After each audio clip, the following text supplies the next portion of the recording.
ரொம்ப இருக்கேன். வருஷங்களுக்கு அப்புறம் சந்திக்கிறோம் ஆமா, அப்படின்னு ஆமா, நினைக்கிறேன். காலம் எவ்வளோ வேகமா சுத்துது பார்த்தீங்களா? ஆமா, எந்த வீட்டுக்குள்ள உங்கள வந்து விடமாட்டேன் அப்படின்னு சொல்லி துரத்தி அடிச்சாங்களோ, இன்னைக்கு அதே வீட்டுக்குள்ள உட்காந்து பேட்டி ஆமா, குடுக்குறீங்க. ஆமா. சசிகலாவுடைய புது கட்சி ஏதாவது தாக்கத்தை ஏற்படுத்துமா?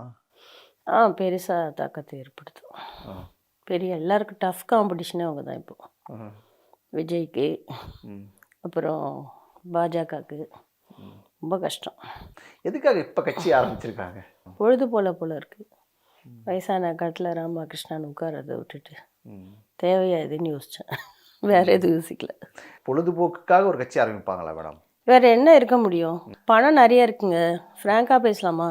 பேசுவோமே. இதுல என்ன உங்களுக்கு இருக்கு? என்ன பிரச்சனை இல்லைல்ல. மறைக்கிறது? எனக்கு ஒரு பிரச்சனை இல்லை. என்ன எக்கச்சக்கமாக மறைக்கிறது? பணம் இருக்கு அந்த அம்மாட்ட. ஆ. அதெல்லாம் என்ன பண்ணுறது? அதனால் ஒரு கட்சி ஆரம்பித்து இதெல்லாம் இப்படி எடுத்து கொஞ்சம் விடலாம். அம்மா மரணத்துக்கு அப்புறமே அவங்க குடும்பத்துக்குள்ளே ஏகப்பட்ட பாலிடிக்ஸு. ஏன்னா நிறைய பேர் இருக்காங்க அங்கே. அப்போ வந்து இவங்களோட சாய்ஸ் தான் டிடிவி தினகரன். ஆனாலும் அவரை தவிர இன்னும் நிறைய பேர் அந்த ஃபேமிலியில், அந்த டாக்டர் வெங்கடேஷ் அவங்க இவங்க நிறைய பேர், அந்த இளவரசி அவங்க சன்னு நிறைய பேர் இருக்காங்க. பெரிய குரூப் அது. அவங்க எல்லாரையும் விட்டுட்டு இவங்க வந்து டிடிவி தினகரனை சூஸ் பண்ணாங்க. அப்போவே அவங்க ஃபேமிலி பாலிடிக்ஸ் ஸ்டார்ட் ஆகிடுச்சு. முடியும். டிடிவி தினகரனுக்கே அவர் கட்சி தொடங்குறது பிடிக்கல போல இருக்கு. திடீர் இட்லி, திடீர் சாம்பார் அப்படின்லாம் சொல்லிருக்காரு. ஆமாம், இட்லி சாம்பார் சரவணா பவனில் அப்போ தான் சாப்பிட்டு வந்திருப்பார்னு நினைக்கிறேன். அந்த ஞாபகத்தில் அவர் இதெல்லாம் பேசியிருக்காரு. அவங்க ஃபேமிலி பாலிடிக்ஸ் வந்து பெருசு. அதுக்காக ஒரு கட்சி அதானே, அதை தான் இருக்க முடியும். வேற எதுவும் எனக்கு அந்த தெரியல. ஃபேமிலி பாலிடிக்ஸ்ல தான் நீங்களும் பலிகடாக்கப்பட்டீங்க.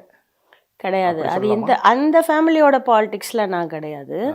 அவங்க கையில் இந்த கட்சி எப்போ போச்சோ, ஏடிஎம்கே கட்சி வந்து ஒரு ஸ்டேஜில் அம்மாவோட மரணத்துக்கு அப்புறம் இவங்க தான் பொதுச் செயலாளர்னு அறிவித்தாங்க இல்லையா, அதுக்குள்ளே தான் நான் வந்தேன்.